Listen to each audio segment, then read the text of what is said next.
एक घने जंगल में एक ताकतूर और तन्हा शेर रहता था, जिसका नाम शेर खां था। वो पूरे जंगल का बादशाह माना जाता था।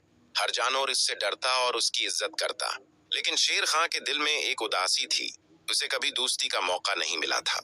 एक दिन शेर खां शिकार के लिए जंगल के किनारे आया तो उसे एक नन्हा बच्चा रोता हुआ मिला। वो बच्चा गांव से भटक कर जंगल में आ गया था।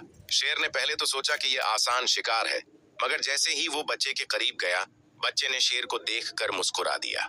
वो डरा नहीं, बल्कि मासूमियत से बोला, तुम बहुत प्यारे हो, क्या तुम मेरे दोस्त बनोगे? शेर खां हैरान रह गया। ये पहला मौका था कि किसी ने उससे दोस्ती मांगी हो। इसने बच्चे को नुकसान नहीं पहुंचाया, बल्कि अपनी दम से उसे थपकने लगा। वो बच्चा हंसता रहा और शेर के गर्द खेलता रहा।